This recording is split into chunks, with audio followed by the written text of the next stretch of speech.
구독자 여러분 안녕하십니까? 이번 주 투자자들이 가장 조심해야 할 건 보유 종목의 하락 그 자체가 아닙니다. 진짜 위험한 건 하락장 한가운데서 외국인이 어떤 종목을 버리고 어떤 종목을 다시 담는지 보지 못한 채 내 계좌의 파란 숫자만 보고 잘못된 매매를 하는 겁니다. 삼성전자가 24만 원대까지 밀렸습니다. 악재가 발생해서 빠진 게 아닙니다. 알파벳은 AI 투자를 더 늘리겠다고 했고 인텔도 서버 수요에서 나쁘지 않은 신호를 줬습니다. 그런데도 시장은 바로 웃지 않았습니다. 왜냐하면 지금 시장은 단순히 AI 투자가 많다는 말에 반응하는 구간을 지나 그 투자가 실제 이익으로 연결되는지를 따지기 시작했거든요. 개인 투자자들은 급락장에서 겁에 질려 물량을 줄이고 반등이 나오면 다시 따라가고 또 밀리면 손절을 고민합니다. 그런데 외국인은 다르게 움직입니다. 공포가 커질 때 현물과 선물 포지션을 조정하고 실적 발표 직전에는 앞으로 살아남을 주도주와 버릴 종목을 차갑게 갈라냅니다. 이번 주 삼성전자가 살아나는지 아니면 한 번 더 흔들리는지 가를 기준 삼성전자 세부 실적, SK하이닉스와 삼성전기 실적, FOMC와 PCE 물가, 마이크로소프트, 메타, 아마존, 애플 실적, 그리고 가장 중요한 외국인이 24만 원대 삼성전자를 다시 받아주는지까지 오늘 영상에서 그 대응 전략을 함께 확인하시죠.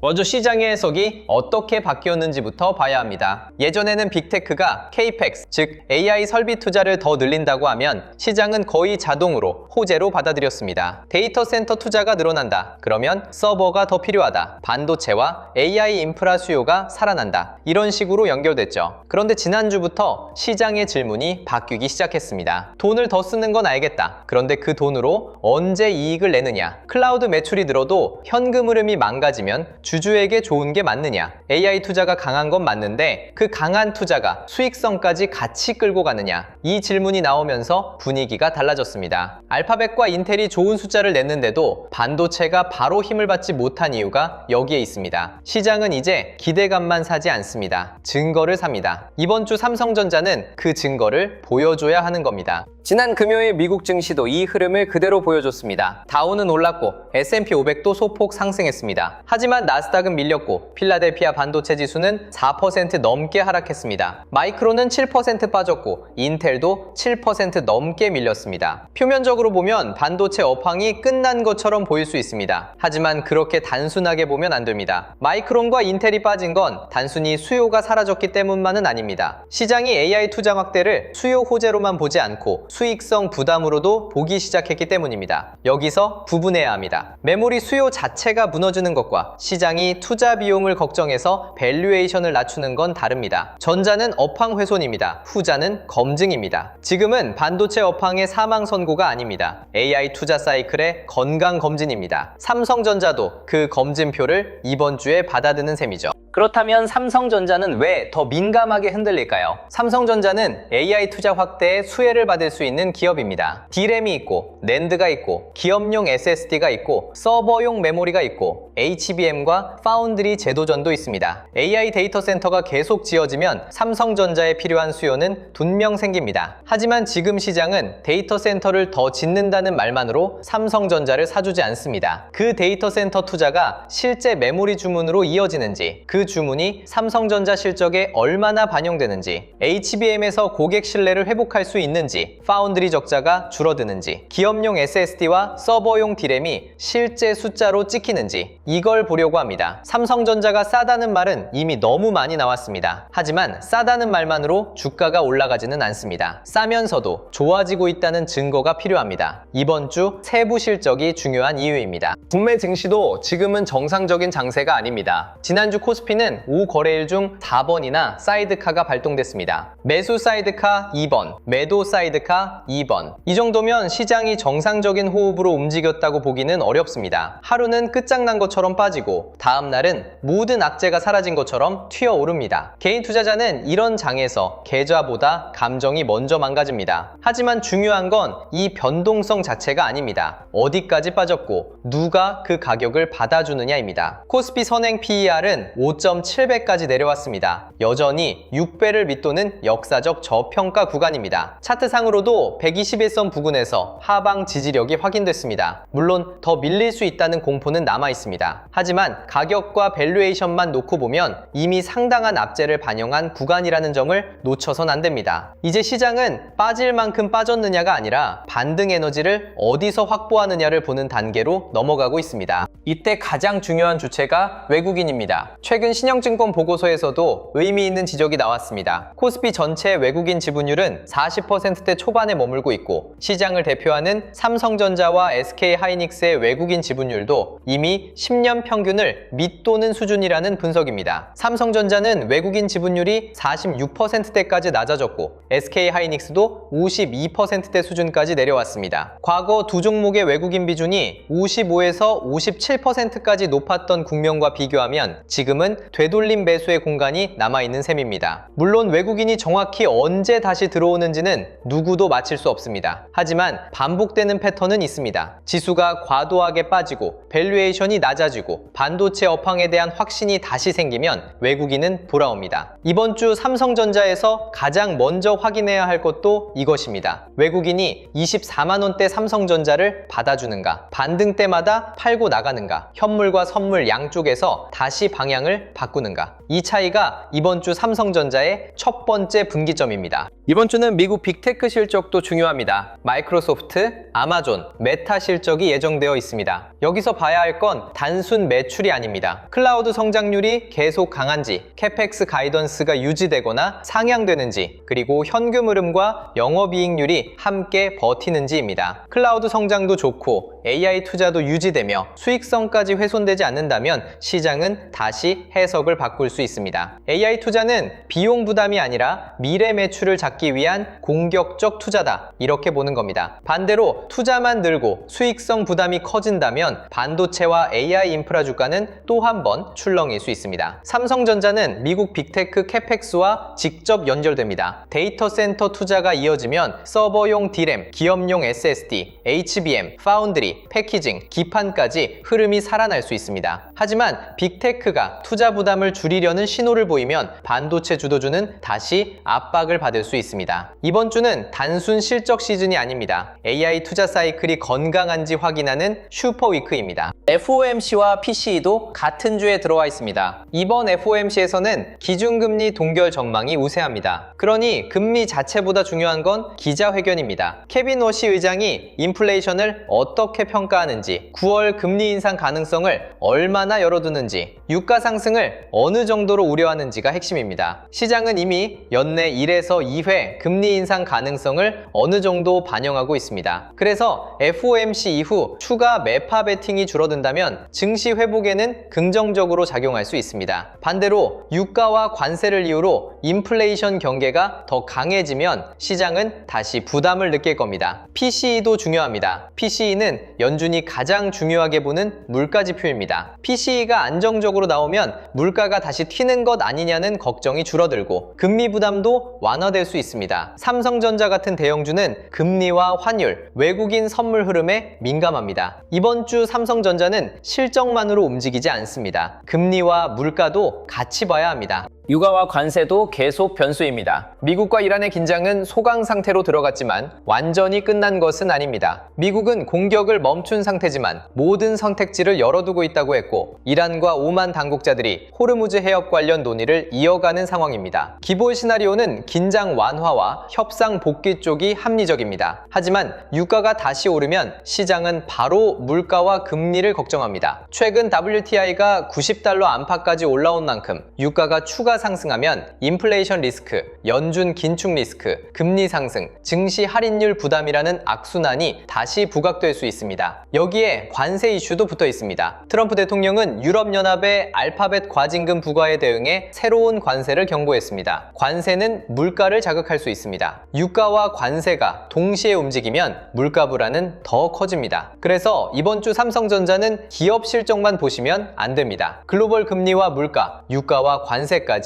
함께 봐야 합니다. 이제 삼성전자 세부 실적으로 넘어가겠습니다. 삼성전자는 이미 잠정 실적을 발표했기 때문에 이번에는 단순 영업이익 숫자보다 세부 내용이 중요합니다. 시장이 원하는 건 숫자의 크기만이 아닙니다. 방향입니다. 파운드리 적자가 줄고 있는지, HBM 매출 비중이 확대되고 있는지, 기업용 SSD와 서버용 D램 수요가 얼마나 강한지, 낸드 가격 회복이 실제 실적으로 이어지는지, 모바일과 갤럭시 신제품이 하반기 실적 방어에 어떤 역할을 할 수 있는지, 그리고 가장 중요하게 장기 공급 계약과 AI 고객 수요가 얼마나 구체적으로 드러나는지입니다. 삼성전자는 이제 싸다는 말만으로 오르기 어렵습니다. 메모리 회복을 숫자로 보여줘야 하고 HBM 재도전의 방향을 제시해야 하며 파운드리에서 손실이 줄어드는 흐름을 보여줘야 합니다. 이번 주 삼성전자는 기대가 아니라 증명으로 평가받습니다. 브로드컴과의 MOU도 핵심 재료입니다. 삼성전자는 브로드컴과 2030년까지 향후 5년간 메모리와 파운드리 분야에서 2천억 달러 이상의 전략적 협력을 추진하는 MOU를 체결한 것으로 알려졌습니다. 이건 단순한 보도자료로 넘길 뉴스가 아닙니다. 삼성전자에게 필요한 두 축과 연결됩니다. 하나는 메모리 수요입니다. AI 인프라 투자가 실제 메모리 수요로 연결되는지를 보여주는 신호가 될 수 있습니다. 다른 하나는 파운드리입니다.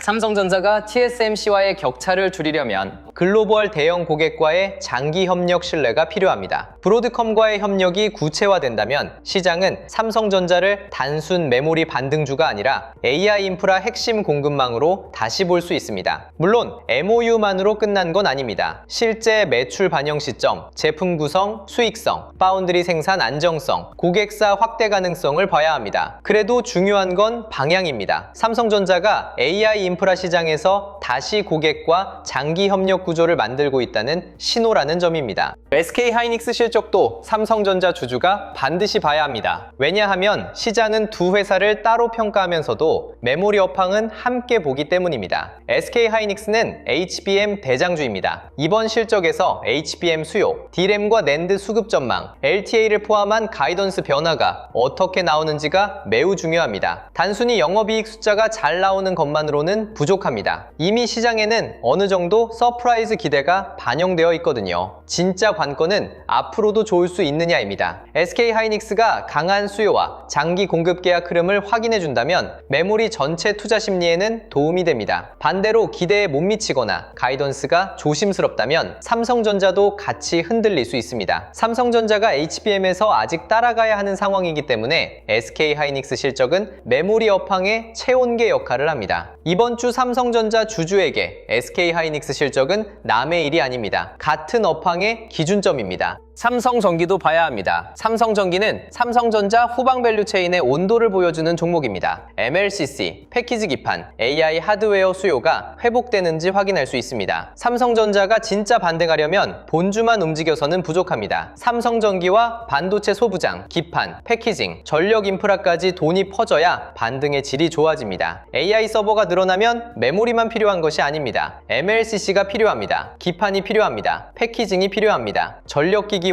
냉각, 데이터 센터 인프라가 필요합니다. 그래서 이번 주 삼성전기 실적에서 AI 서버와 고부가 부품 수요가 확인되면 삼성전자 본주보다 먼저 후방 밸류체인이 반응할 수 있습니다. 대장주가 움직이기 전에 세력들은 후방주를 먼저 봅니다. 삼성전자가 올라야 수익이 나는 것이 아니라 삼성전자보다 먼저 돈이 들어가는 종목을 찾는 것이 더 빠를 수 있다는 뜻입니다. 이 돈의 경로는 후반부에서 실전 관점으로 다시 연결하겠습니다. CXMT 상장 변수도 놓치면 안 됩니다. 중국 메모리 기업 CXMT가 중국 본토 증시에 데뷔합니다. 공모 규모는 올해 아시아 증시 최대급이고 중국 반도체 기업 사상 최대 규모로 평가받고 있습니다. CXMT는 조달 자금을 생산 라인 확충과 D램 기술 고도화에 투입할 계획입니다. 올해 1분기 기준 세계 D램 시장 점유율에서 삼성전자는 38%, SK하이닉스는 29%, 마이크론은 22% 수준으로 1에서 3위를 차지했습니다. 그런데 CXMT의 점유율도 8%까지 올라왔습니다. 지난해 1분기 3% 수준에서 빠르게 올라온 겁니다. 이건 무시할 수 없는 변화입니다. 물론 단기적으로 CXMT 때문에 곧바로 메모리 가격이 무너진다고 보기는 어렵습니다. AI 붐에 따른 D램 수요가 강하고 적어도 향후 2년 정도는 공급 증가 우려가 과도하다는 시각도 있습니다. 하지만 중장기적으로는 다릅니다. 중국 메모리 추격은 삼성전자와 SK하이닉스가 반드시 봐야 할 리스크입니다.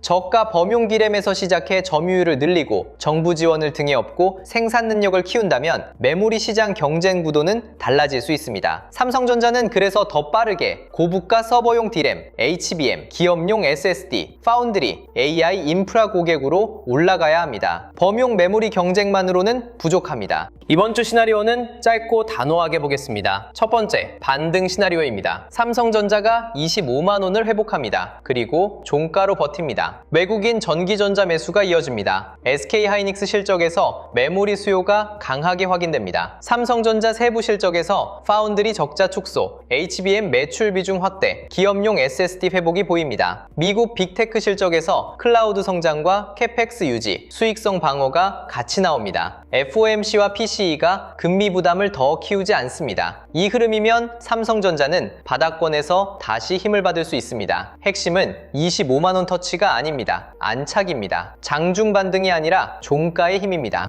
두 번째, 박스권 시나리오입니다. 실적은 나쁘지 않습니다. 하지만 시장은 여전히 유가, 금리, 관세, FOMC, 빅테크 수익성 우려를 경계합니다. 이 경우 삼성전자는 24만원대와 25만원대 사이에서 크게 흔들릴 수 있습니다. 아침에는 반등처럼 보입니다. 오후에는 다시 밀립니다. 약하게 출발했다가 장 후반 회복할 수도 있습니다. 이 구간에서는 예측보다 대응입니다. 장기 물량은 유지합니다. 단기 물량은 수급으로 조절합니다. 위험 물량은 반등 때 줄입니다. 신규 매수자는 한 번에 들어가지 않습니다. 분할입니다. 박스권에서 호가창을 따라다니면 계속 흔들립니다. 주초 아침 동시 호가에 터지는 갭 상승과 갭 하락은 밤새 쌓인 공포와 기대가 만든 착시일 수 있습니다. 진짜 본색은 장 마감 30분 전 종가 형성 과정에서 드러납니다. 세 번째, 조심 시나리오입니다. 삼성전자가 24만원대 방어에 실패합니다. 외국인 전기전자 매수가 끊깁니다. SK하이닉스와 삼성전자 실적이 기대를 충족하지 못합니다. FOMC가 매파적으로 나오고 PCE가 높게 나오고 유가와 관세 이슈가 다시 물가 불안을 키웁니다. 이 경우 시장은 추가 하락을 열어둘 수 있습니다. 이때는 싸 보인다고 물타기하면 안 됩니다. 삼성전자가 좋은 기업이라는 사실과 지금 매수 위치가 좋은지는 다른 문제입니다. 고점 보유자는 본전, 생각보다 계좌 생존을 먼저 봐야 합니다. 단기 물량은 빠르게 줄입니다. 신규 매수자는 기다립니다. 현금은 도망이 아닙니다. 다음 기회를 잡기 위한 무기입니다. 조심 시나리오에서는 자신감보다 생존이 우선입니다. 이번 주 삼성전자에서 봐야 할 체크포인트는 분명합니다. 25만원 회복보다 중요한 건 25만원 위에서 종가로 버티는 힘입니다. 삼성전자 세부 실적에서는 파운드리 적자 축소, HBM 매출 비중, 기업용 SSD와 서버용 D램 수요를 봐야 합니다. SK하이닉스와 삼성전기 실적에서는 메모리 업사이클과 후방 밸류체인 확산이 확인되는지가 중요합니다. FOMC와 PCE 이후 금리 부담이 줄어드는지도 봐야 합니다. 그리고 무엇보다 외국인이 24만원대 삼성전자를 다시 받아주는지 확인해야 합니다. 이 5가지가 이번 주 삼성전자 방향을 가를 핵심입니다. 여기서 신호가 나오면 반등은 단순한 반발 매수가 아니라 회복 시도로 볼 수 있습니다. 반대로 이 신호가 없다면 반등은 줄일 기회일 수 있습니다. 대응은 단순해야 합니다. 장기 물량은 산업 논리로 가져갑니다. AI 데이터 센터 투자, 서버용 D램, 기업용 SSD, HBM 제도전, 파운드리 개선 가능성을 보는 물량입니다. 단기 물량은 수급으로 판단합니다. 외국인이 사는지, 장 후반 종가가 강한지, 삼성전기와 소부장으로 돈이 확산되는지 봐야 합니다. 위험 물량은 반등 때 줄입니다. 신용으로 산 물량, 고점에서 급하게 따라 산 물량, 계획 없이 물타기한 물량은 계좌를 무겁게 만듭니다. 신규 매수자는 추격하지 않습니다. 25만원을 회복한다고 바로 따라가는 것이 아니라 25만원 위에서 종가로 버티는지 확인해야 합니다. 24만원대로 내려왔다고 무조건 싸다고 보면 안 됩니다. 싸다와 안전하다는 다릅니다. 확인 없는 매수는 대응이 아니라 기도입니다. 여기서 개인 투자자들이 가장 많이 놓치는 지점이 있습니다. 삼성전자 본주만 보고 있으면 늦을 수 있다는 점입니다. 삼성전자가 진짜 살아난다면 돈은 본주 하나에서 끝나지 않습니다. 삼성전기, 반도체 소부장, 기판, 패키징, 전력기기, 데이터 센터 냉각, AI 서버 부품, 이쪽에서 먼저 거래대금이 붙는 경우가 많습니다. 대장주가 본격적으로 움직이기 전 세력들은 후방 밸류체인에서 먼저 자금을 집행합니다. 반도체 장비주가 지수보다 강하게 버티고 전력 인프라가 장중 저점을 높이고 삼성전기와 기판주가 먼저 반응하는 장면이 나옵니다. 이게 돈의 예고편입니다. 문제는 이 흐름을 장중에 혼자 다 추적하기 어렵다는 겁니다. 삼성전자 호가창 하나만 봐도 정신이 없는데 외국인 전기전자 수급, 삼성전기 거래대금, 소부장 장중 저점, 전력인프라 강도, 미국 빅테크 시간의 반응, 선물 수급까지 동시에 보는 건 현실적으로 어렵습니다. 그 사이 돈은 먼저 움직입니다. 늦게 보면 이미 가격은 떠 있습니다. 영상 아래 더보기란의 주도주 알림센터에서는 이 돈길을 실시간으로 필터링합니다. 삼성전자보다 먼저 움직이는